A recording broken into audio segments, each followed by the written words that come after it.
Sekarang kalau Anda tanya, amalan takwa itu apa? Pertama sholat. Sholat, Pak. Makanya ketika Allah memaksa kita untuk sholat dengan hukum wajib, sebetulnya bukan ingin membebani, Pak.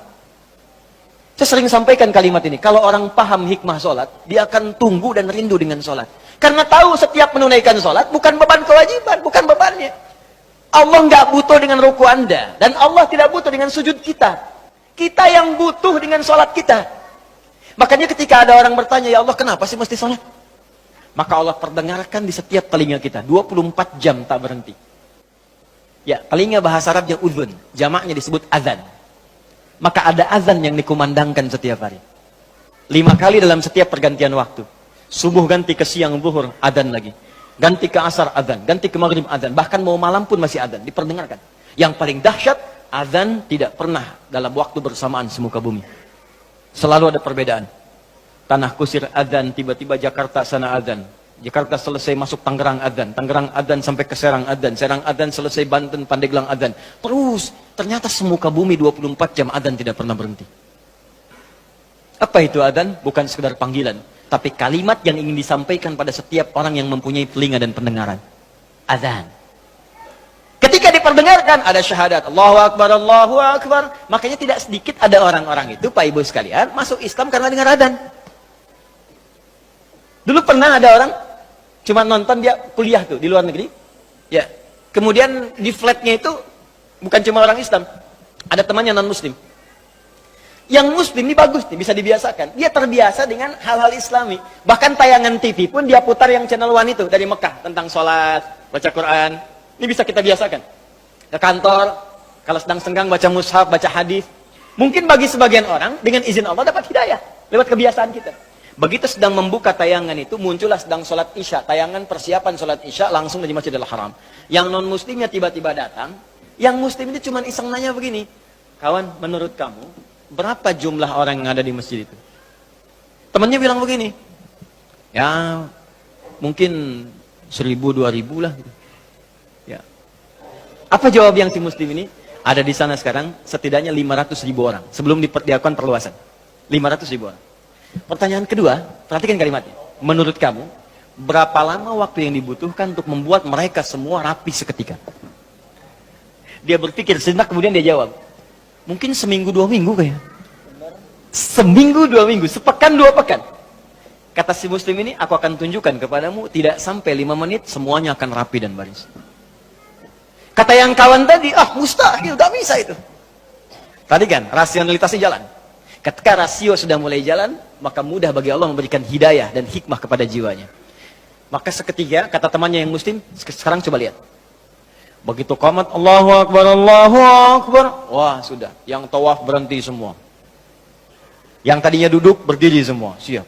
Bingung temannya. Wah, jangan dulu jangan dulu bingung. Lihat dulu nih. Begitu sudah imam yang mengatakan, Istawu, istaqimu. Wah, semua rapi. Saat takbir, Allahu Akbar. Semua angkat tangan takbir.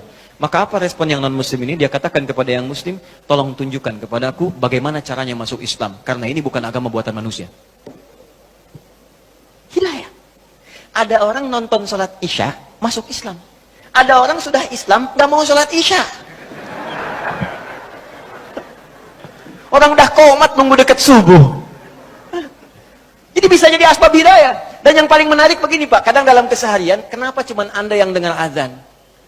Kenapa Anda yang lihat, Anda pulang kerja, bisa kan lewat jalan lain. Tapi kenapa Anda bisa melewati orang sholat? Kok bisa melihat orang ke masjid? Kok tiba-tiba lewat ke tempat masjid yang sedang azan? Itu kan hidayah.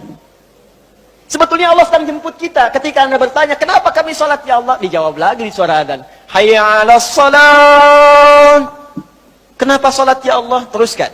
Hayya 'alal falah. Tuh, falah. Sukses dan bahagia. Ketika engkau bertanya, kenapa kami mesti sholat? Aku jawab, kata Allah, suara muadzin tuh. 24 jam aku perdengarkan padamu. Tanpa putus. Supaya kamu bahagia. Supaya kamu senang. Supaya kamu lancar. Supaya kamu gak punya masalah. 24 jam. Kalau sekali diingatkan, belum sadar, mungkin wajar. 24 jam diingatkan, gak sadar-sadar. Anda manusia bukan.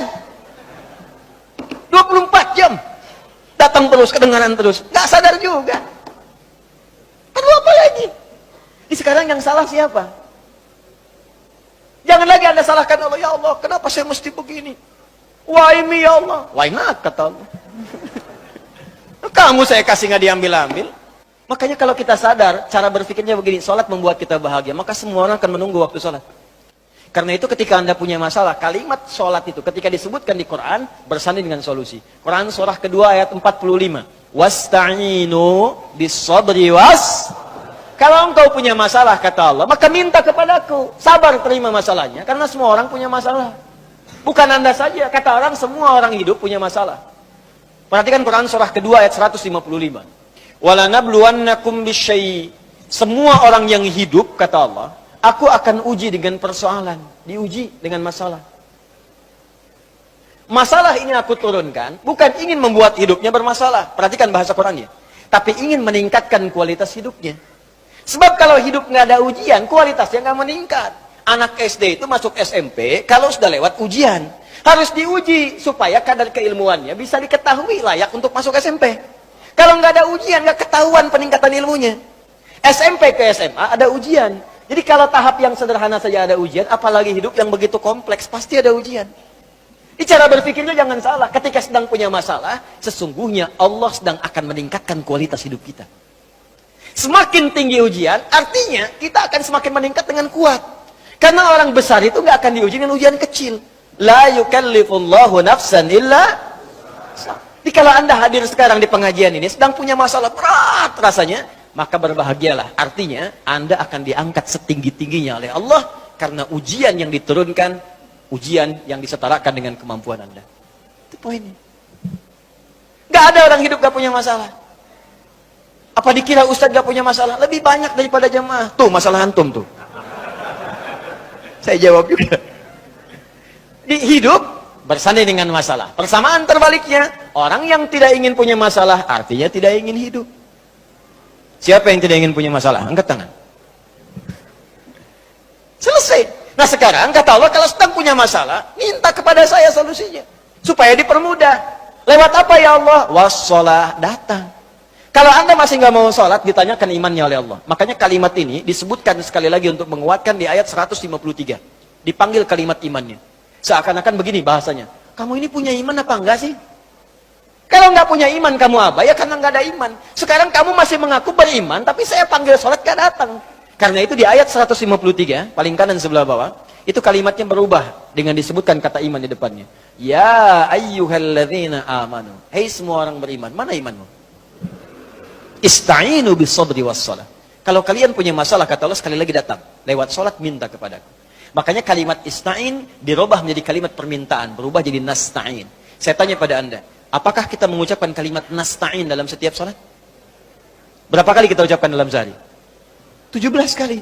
Iyyaka na'budu wa iyyaka nas. Hadis kuncinya mengatakan, ketika seorang ibadah benar bacanya, membaca kalimat itu, benar salatnya, sampai di kalimat itu, maka jawaban hadis kuncinya, hadza baini wa baina 'abdi wa li 'abdi ma sa'al. Ini perjanjian antara aku dengan hambaku, maka apapun yang hambaku minta sampai di sini, aku akan kabulkan selama itu dia butuh.